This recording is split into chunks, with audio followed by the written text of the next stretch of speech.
नमस्कार,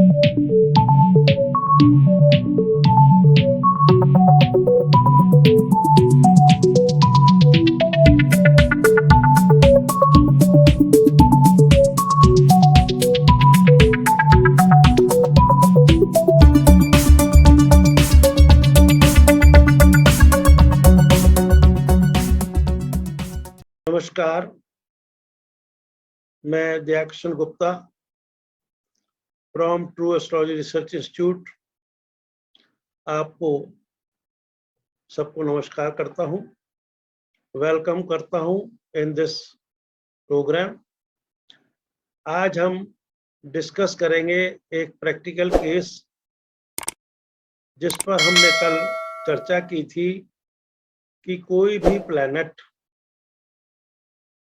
कस्पल interlink theory में कैसे फल देते हैं, वो हमने आपको बताया था कि हर प्लैनेट वैदिक एस्ट्रोलॉजी में राशि स्वामी के अनुसार फल देता है और कस्पल थ्योरी में कोई भी प्लैनेट अपने नक्षत्र के थ्रू फल देता है।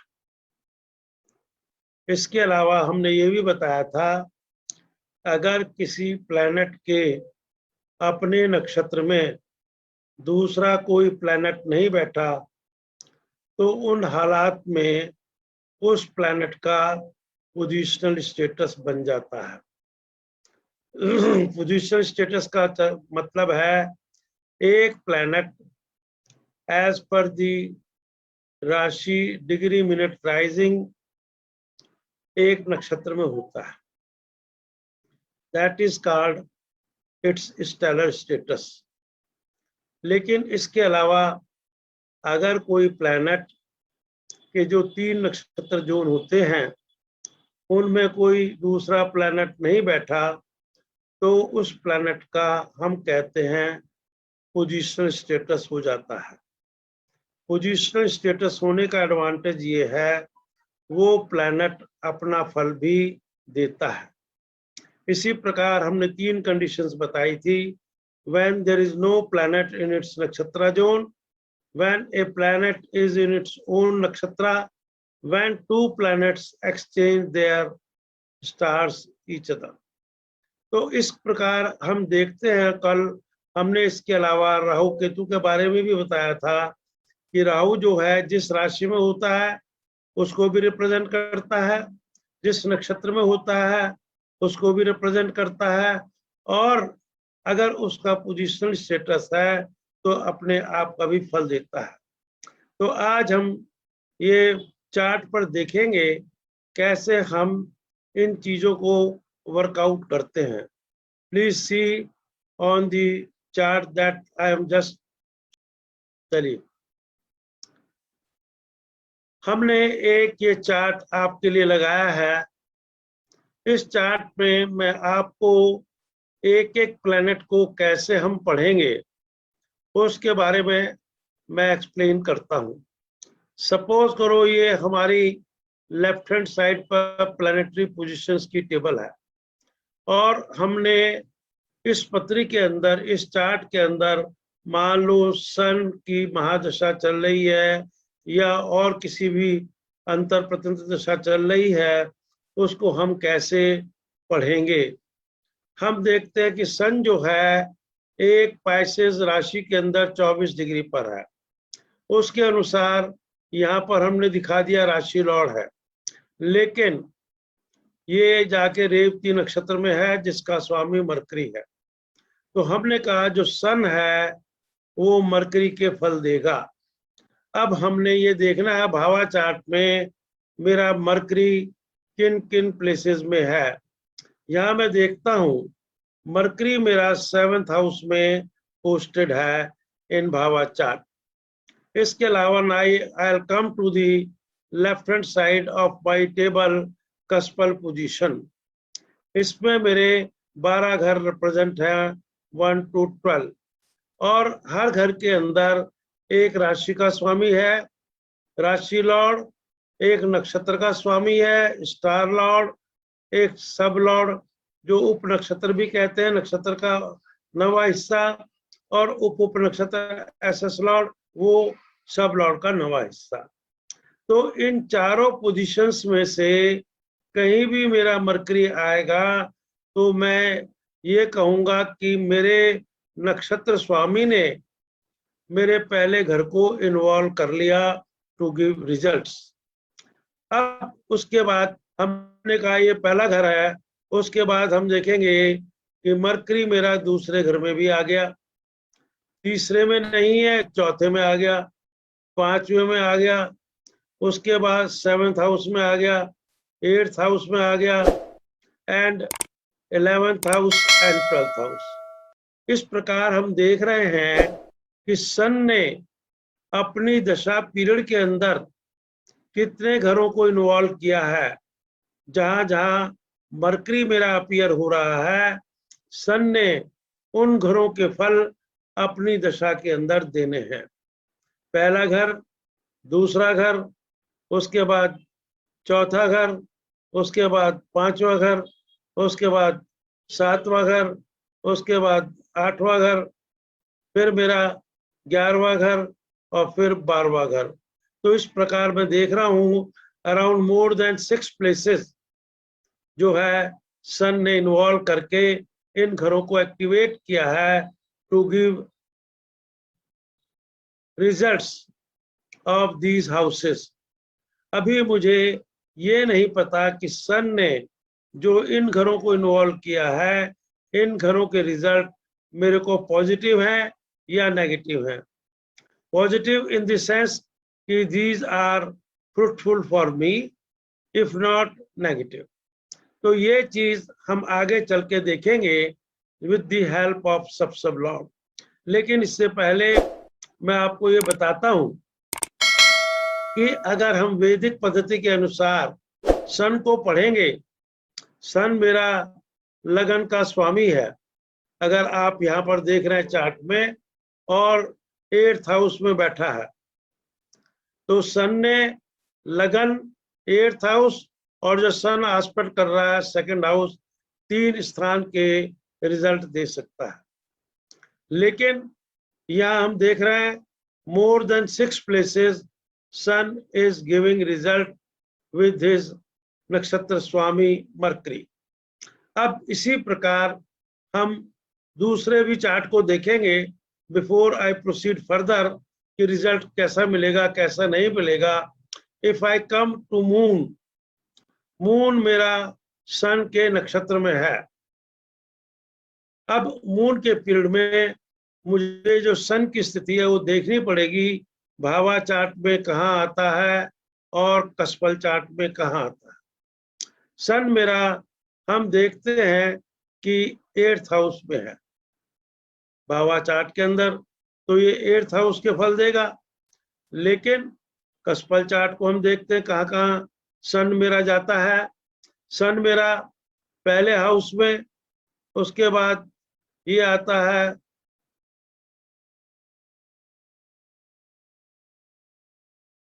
सिर्फ हम देख रहे हैं कि सन मेरा पहले ही घर में है और भावा चार्ट में 8th हाउस में। तो मून ने एज सन 2 जगह के मेरे को रिजल्ट दिए। लेकिन कल अभी मैंने जैसे आपको बताया, अगर किसी प्लैनेट के अपने नक्षत्र में दूसरा कोई प्लैनेट नहीं बैठा तो उसका पोजीशनल स्टेटस हो जाता है। मून के मेरे 3 नक्षत्र हैं, रोहिणी, हस्ता एंड श्रावणा। तो मैं ये देख रहा हूं स्टार लॉर्ड की पोजीशन के अंदर star lord up to Ketu कहीं मून नजर नहीं आता। इसका मतलब ये है कि मून के नक्षत्र में कोई दूसरा प्लैनेट नहीं बैठा। जब कोई दूसरा प्लैनेट नहीं बैठा तो मून का पोजिशनल स्टेटस हो गया। तो यहाँ पर मून अपना भी फल देगा सन के अलावा। तो मून को मैं देखता हूँ, moon is placed in 9th house, तो 9वें घर का फल देगा।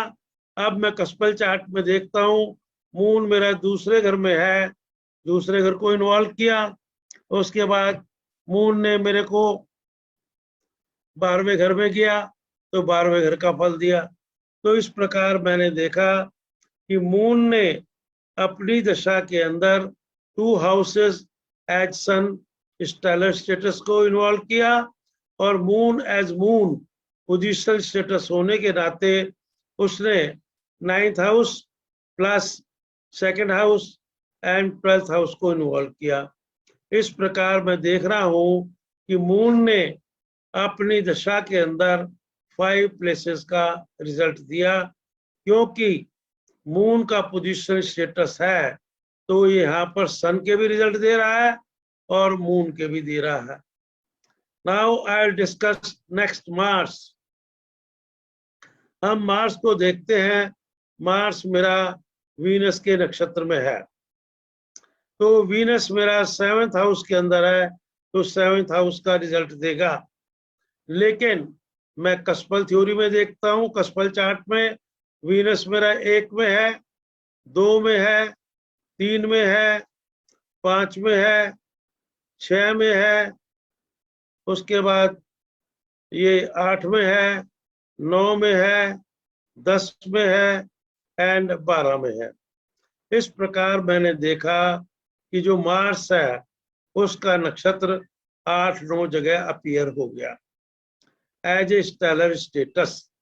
तो मार्स ने अपनी दशा में जिन जिन घरों को भावा चार्ट प्लस कस्पल चार्ट में इन्वॉल्व किया उन घरों के फल देगा। लेकिन हम ये देख रहे हैं कि जो मेरी स्टेलर स्टेटस की लाइन है, अप टू केतु कहीं भी मंगल अपीयर नहीं होता। इसका मतलब ये है मंगल के नक्षत्र में कोई दूसरा प्लैनेट नहीं है, मंगल का पोजिशनल स्टेटस है, तो मंगल अपना फल भी देगा। तो मंगल को हम देखते हैं, मंगल मेरा 8th हाउस में प्लेस्ड है भावा चार्ट के अंदर, और कस्पल चार्ट में पहले में नहीं है, दूसरे में नहीं है, चौथे घर में है, उसके बाद छठे घर में है, उसके बाद 9वें घर में है, फिर 10वें घर में है, फिर जाके बस और कहीं नहीं है। तो इस प्रकार हम देख रहे हैं कि मंगल ने 5 घर इन्वॉल्व किए हैं और वीनस ने 8 प्लेस इन्वॉल्व किए हैं। तो हम ये कह सकते हैं मंगल ने almost all the houses in the भावा चार्ट प्लस कस्पल चार्ट मिला के इन्वॉल्व किए हैं। इसको हम वर्कआउट करने के लिए जो मेरे प्लैनेट को स्टार पोजीशंस पर हाउस इन्वॉल्व करते हैं, प्लस जो हाउसेस पोजीशनल स्टेटस के आधार पर इन्वॉल्व करते हैं, उन दोनों को जोड़ लेते हैं और कॉमन को एक बार पढ़ लेते हैं। इस प्रकार हम देखते हैं कि मेरे कस्पल थ्योरी के अंदर जो नंबर ऑफ हाउसेस हैं, एक planet number of houses involves much more than Vedic system to give results at that particular moment. इस प्रकार हमने देखा कि पोजिशनल स्टेटस और स्टेलर स्टेटस में क्या अंतर है। अब मैं थोड़ा सा आपको इसको राहु केतु के साथ भी एक्सप्लेन कर देता हूं। राहु केतु में अगर हम जाते हैं, आप देख रहे हैं राहु मेरा मून के साइन में है, तो मैंने कहा था कि जो इसका साइन लॉर्ड है वो मेरा भावा चार्ट और कस्पल चार्ट में जहां जहां आएगा वो हम उन घरों को एज इन्वॉल्वमेंट लेवल पे लेते हैं। अभी मैंने वो घर मून के पोजीशन स्टेटस में देखे थे, 9वां घर, दूसरा घर और 12वां घर, ये मेरे घर आए थे। अब जो राहु है वो सैटर्न के नक्षत्र में है, तो सैटर्न मेरा भावा चार्ट के अंदर 9th हाउस में है, और कस्पल चार्ट में पहले में नहीं, दूसरे में नहीं, तीसरे में नहीं, चौथे में नहीं, 5 में नहीं, छठे घर में है, 7वें में है, उसके बाद और कहीं नहीं आता। तो इस प्रकार हमने कहा कि राहु ने मून एज साइन लॉर्ड और सैटर्न एज स्टार लॉर्ड इन घरों को इन्वॉल्व किया। लेकिन मैंने ये भी आपको बताया था अगर राहु के नक्षत्र में कोई प्लैनेट नहीं बैठा तो राहु का पोजीशन स्टेटस बन जाता है और राहु भी अपना रिजल्ट देगा। तो हम ये देखते हैं स्टार लॉर्ड की पोजीशन में सन से लेके केतु तक कहीं भी राहु अपीयर नहीं हो रहा। इससे ये क्लियर होता है कि राहु के नक्षत्र में कोई प्लैनेट नहीं बैठा। तो जब राहु का पोजीशन स्टेटस है तो राहु अपना फल भी देगा। तो हम देखते हैं राहु मेरा कसपल चार्ट में कहाँ बैठा हुआ है। कसपल चार्ट में राहु मेरे 11वें घर में, तो 11वां घर के फल देगा। इसके अलावा मैं कसपल चार्ट में देखता हूँ दूसरे घर में, तीसरे घर में, चौथे घर में, 5वें घर में, छठे घर में, उसके अलावा 9th house, 10th house, 11th house and 12th house. तो इस प्रकार आप देख रहे हैं कि राहु ने by involving sign lord, star lord as its PS, Rahu almost सारे घरों को कसपल चार्ट एंड भावा चार्ट में इन्वॉल्व कर लिया है। अब इस प्रकार हम देखते हैं कि स्टार जिन जिन घरों को भावा चार्ट और कसपल चार्ट में इन्वॉल्व करता है उन घरों का फाइल अपनी दशा में देता है। अब सवाल ये उठता है, इन्वॉल्वमेंट तो हो गया, क्या इन घरों का फल वो मेरे को फेवरेबल या अनफेवरेबल देगा? इस चीज का डिसीजन जो है, फैसला है, जैसा मैंने कल आपको बताया था कि उस प्लैनेट का सब लॉर्ड देता है। अगर सब लॉर्ड मेरा स्टार लॉर्ड की पोजीशन से 4, 7, 8, 12 स्थान पर जाएगा तो उस घर का मेरे को नेगेटिव रिजल्ट मिलेगा। अब ये देखना है कि वो हमें कैसे नेगेटिव मिलता है। मैं इस चीज को थोड़ा सा एक्सप्लेन करता हूं। मान लो मेरा जो सन है, सन मेरा मरकरी के नक्षत्र में है और मरकरी मेरा दूसरे साइन में, दूसरे भाव में अपीयर होता है, तो मैं ये कहूंगा कि सन ने अपनी दशा के अंदर दूसरे घर के फल देने हैं। अब दूसरे घर के फल क्या क्या होते हैं?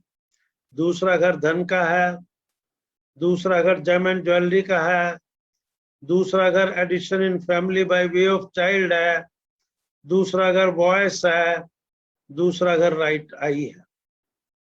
तो हम लोगों का जो एक जनरल आदमियों का क्रेज होता है वो होता है कि धन, भाई ये मेरे को सन की दशा में धन मिलेगा या नहीं मिलेगा। तो सेकंड हाउस को इन्वॉल्व करता है तो एक पॉसिबिलिटी बनती है कि धन मिल सकता है, लेकिन धन मिलेगा किसके थ्रू मिलेगा या मेरा धन का खर्चा होगा, इस चीज का फैसला जो सन का सब लॉर्ड है मार्स वो करेगा। अगर इस मार्स की स्थिति स्टार की स्थिति से, पोजीशन से 4, 7, 8, 12 प्लेसेस पर जाएगी तो ये धन का खर्चा करवाएगा, धन की प्राप्ति नहीं होगी। वो धन का खर्चा किन संबंध होगा? वो जिस घर में ये जाके 4, 7, 8, 12 पोजीशन बनाएगा उन घरों से संबंधित जो इवेंट होती है उन पर आदमी का खर्चा हो सकता है। मैं आपको एक हाइपोथेटिकल बेसिस पर समझाना चाहता हूं। मान लो मेरा मार्स जो है 1 से लेके 12 घरों में कहीं भी आ सकता है। इस चार्ट में हम अलग से डिस्कस करेंगे। पहले मैं जनरल आपको बताना चाहता हूं कि मार्स मेरा 1 से लेके 12 घर में कहीं भी जा सकता है और 1 से लेके 12 घरों के हिसाब से मेरे धन की स्थिति क्या होगी मैं एक एक करके आपके साथ शेयर करना चाहता हूं। मान लो मेरा जो मार्स है ये 1 नंबर में आ जाता है। 1 नंबर की जो स्थिति है, मरकरी मेरा दूसरे घर में है और मार्स मेरा पहले घर में चला गया, तो मरकरी से मार्स की स्थिति 12th प्लेस हो गई। 12th प्लेस हमने कहा कि स्टार से अगर सब लॉर्ड 4, 7, 8, 12 स्थान पर जाएगा तो नेगेटिव रिजल्ट देगा। तो यहाँ पर क्या होगा, धन जो है आदमी अपने ऊपर, अपनी पर्सनालिटी, अपनी हेल्थ, अपनी लॉन्गेविटी, अपनी लाइवलीहुड, अपनी एंजॉयमेंट, उनके ऊपर खर्चा कर सकता है। अब अगर ये मेरा मार्स दूसरे ही घर में आ जाता है तो ये मरकरी से इसकी पोजीशन 1 नंबर की हो गई। अब ये 4, 7, 8, 12 में नहीं आता, इसका मतलब ये पॉजिटिव फल देगा। पॉजिटिव क्या देगा, दूसरा घर मेरा टू अर्न मनी और दूसरा घर मेरा टू संचित मनी, मैं पैसा कमाऊंगा और इकट्ठा करूंगा, अपने पास जोड़ूंगा। अब अगर मेरा मार्स तीसरे स्थान पर जाता है तो मरकरी से इसकी पोजीशन दूसरी हो जाती है। Again it is a favourable place. तीसरा हाउस क्या कहता है, तीसरा हाउस है पराक्रम, short journey, trading, publishing, writing, communication के थ्रू या यंगर कोबॉन्स की हेल्प से मैं पैसा कमाऊंगा। I will earn my livelihood with the कारकास ऑफ 3rd हाउस। अब हम आते हैं 4th हाउस पे। The 4th house is placed 3rd place from Mercury. अब यहाँ पर इसको जो पैसा मिलेगा वो 4th हाउस के जो कारकास हैं उनकी हेल्प से he can earn money. 4th house क्या है, 4th house first of all represent mother. He can have help from mother. उसके बाद 4th house is education. Education का मतलब ये है he can do teaching, he can do teaching job, उसके he can have teaching institution, उसके through he can earn money. 4th house is of property. अगर कोई आदमी रियल एस्टेट में काम करता है या वो 4th हाउस से रिलेटेड अपना लैंड का काम करता है या रेंटिंग बिजनेस है प्रॉपर्टी से, तो he can earn money. And finally 4th house represent vehicle. Vehicle से संबंधित कोई आदमी किराए की व्हीकल चलाता है या किसी व्हीकल की कंपनी में काम करता है या व्हीकल का खरीद फरोख्त करता है, तो इस प्रकार इसको इस घर से लाभ हो सकता है। अब आते हैं 5th हाउस पर। 5th हाउस मेरा दूसरे से 5वां स्थान है जो चौथा बन जाता है। अब चौथा बनने से हमने कहा कि इसको 5th हाउस की एक्टिविटीज के ऊपर खर्चा होगा। 5th हाउस मेरा क्या है, चिल्ड्रन का है, बच्चों के ऊपर खर्चा हो, रोजनी के ऊपर खर्चा हो। 5th house is learning of creative activity, sports, stock and share, सट्टा बाजारी, lottery, stock and share, learning astrology, उन सब चीजों के ऊपर वो खर्चा कर सकता है। लव है, रोमांस है, उनके ऊपर भी इसका खर्चा हो सकता है।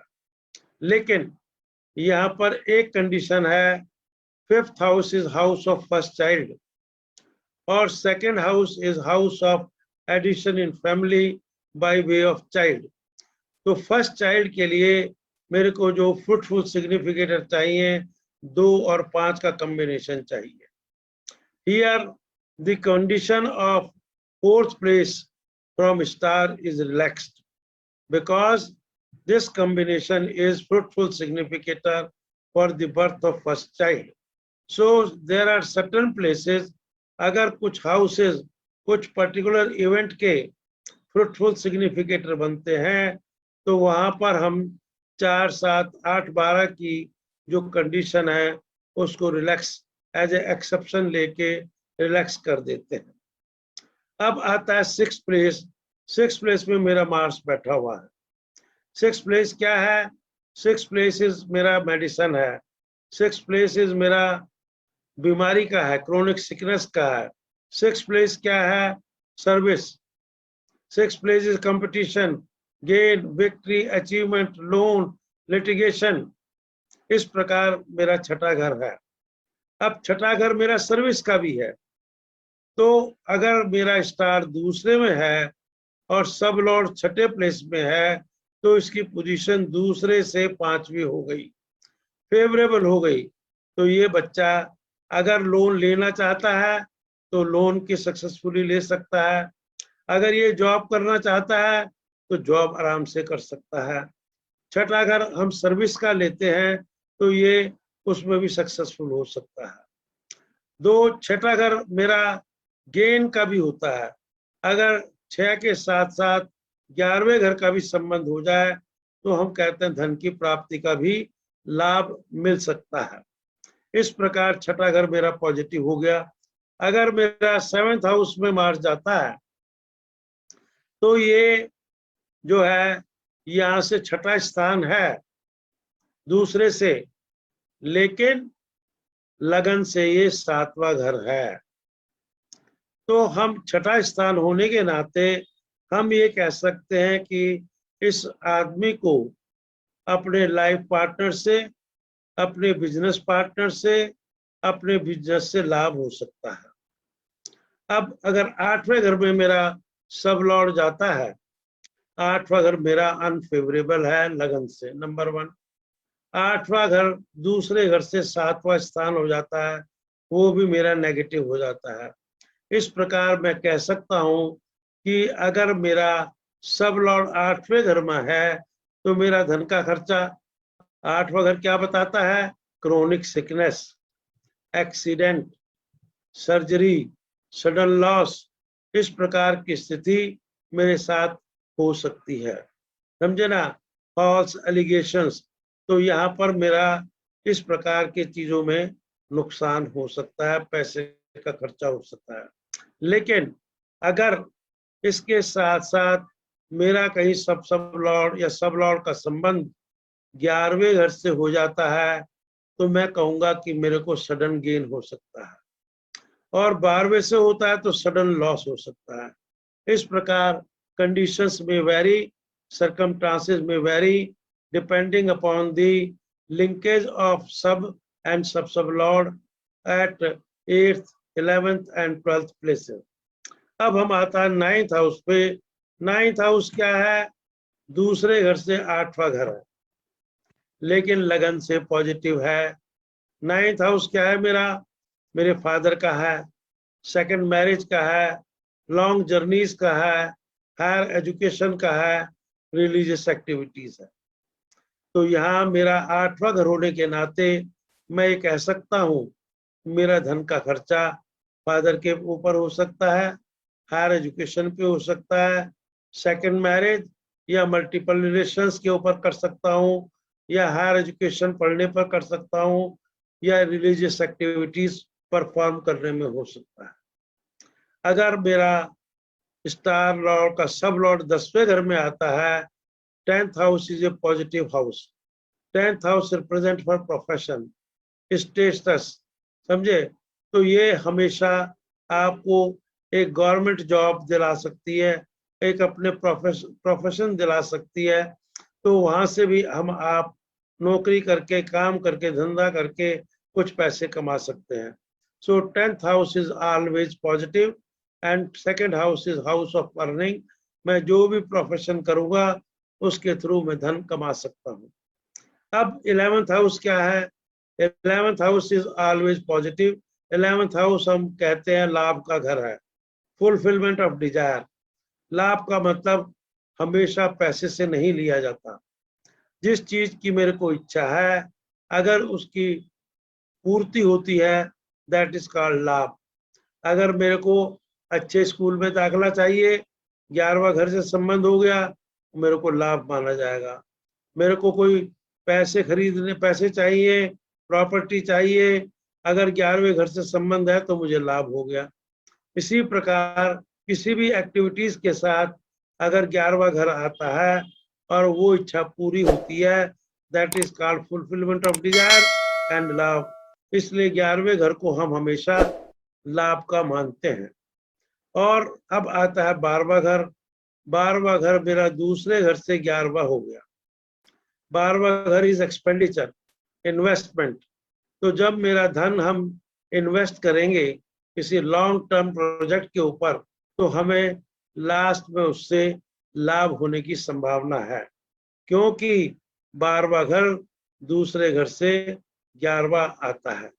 इस प्रकार हम देखते हैं कि ये मेरे जो इन्वॉल्वमेंट है सब लॉर्ड की, इस प्रकार मेरी इस कंडीशंस को जहां पर मेरा स्टार लॉर्ड आ रहा है, उन घरों की स्थिति को फेवरेबल जताता है या अनफेवरेबल जताता है।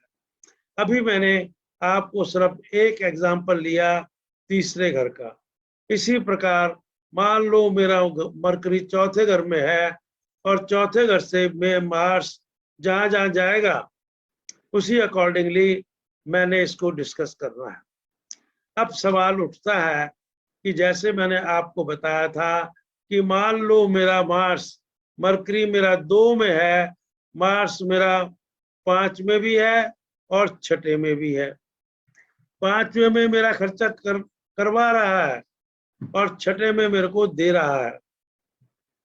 मान लो जब मैं जॉब के लिए देखता हूं तो 6ठा घर मेरे को नौकरी देगा और 5वां घर मेरे को नौकरी से छुटाएगा।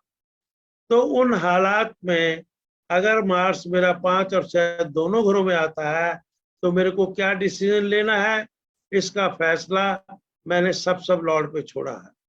मान लो यहाँ सन का सब लॉर्ड है मून, और मून मेरा जहाँ पॉजिटिव घरों में जाएगा, जैसे सपोज इस केस में दूसरे घर में है, तो दूसरे घर में स्टार है, दूसरे घर में ही सब लॉर्ड है, तो ये कहता है कि मैं आपको फेवरेबल रिजल्ट दूंगा। या मून मेरा आपका 9th हाउस में आ गया, तो 9th हाउस यहाँ पर दूसरे से नवा पॉजिटिव नहीं है, ये कहता है मैं खर्चा करवा दूंगा। और 12वां घर है, 12वें घर में ये कहता है कि भाई मैंने भी आपका इन्वेस्टमेंट के ऊपर खर्चा करवाना है।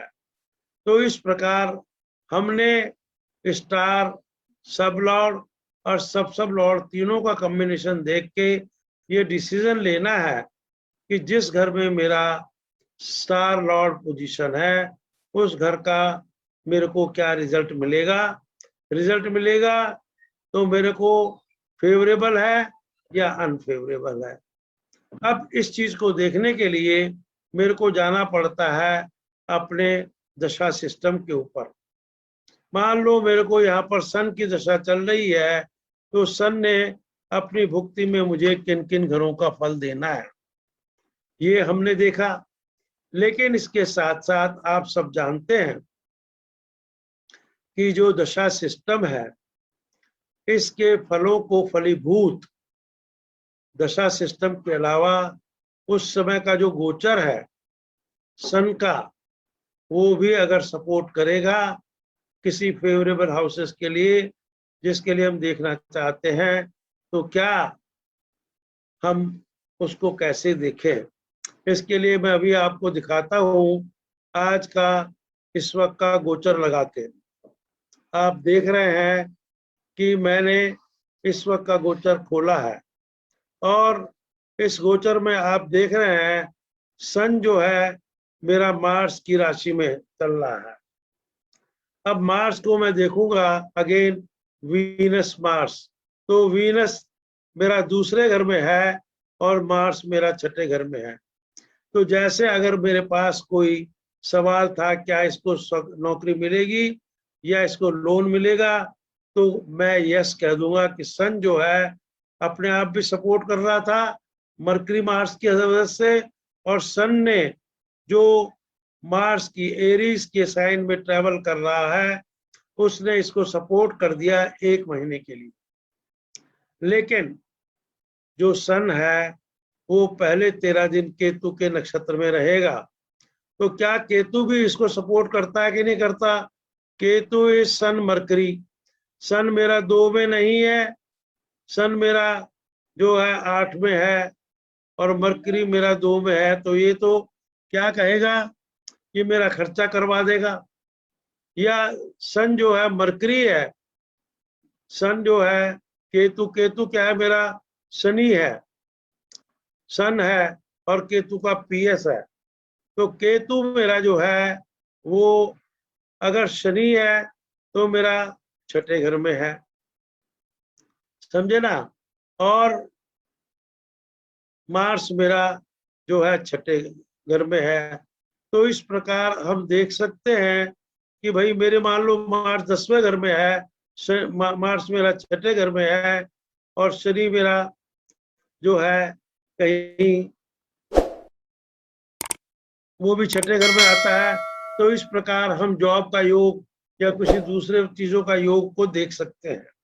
तो इस प्रकार हम लोगों ने जो मेरा प्लैनेट सन है उसका ट्रांजिट भी मुझको देखना पड़ेगा उस पर्टिकुलर इवेंट के लिए, जिस पर्टिकुलर इवेंट की सन हमें हम देखना चाहते हैं, जिस लेवल पर सन ने एज स्टार लॉर्ड और मरकरी के हेल्प से इन्वॉल्व किया। इसी प्रकार हम जो है जिस प्लैनेट का भी देखेंगे उस प्लैनेट का गोचर भी अगर देखते हैं तो हम कहेंगे कि ये इवेंट फलीभूत हो सकती है या नहीं। इस प्रकार हम लोग कस्पल सिस्टम में पहले किसी प्लैनेट का स्टार, सब लॉर्ड, सब लॉर्ड की इन्वॉल्वमेंट देखते हैं। स्टार प्रपोजेज, सब disposes and sub Lord finally decide in case of dispute which house is to be give favorable or unfavorable decision. That's all. ये हमने आज इसको डिस्कस किया है। इसके बाद आप मेरे से किसी भी प्रकार की क्लैरिफिकेशन ले सकते हैं और thank you for attending. I hope आप लोगों को मुझे मेरा ये लेक्चर पसंद आया होगा। Welcome, thank you.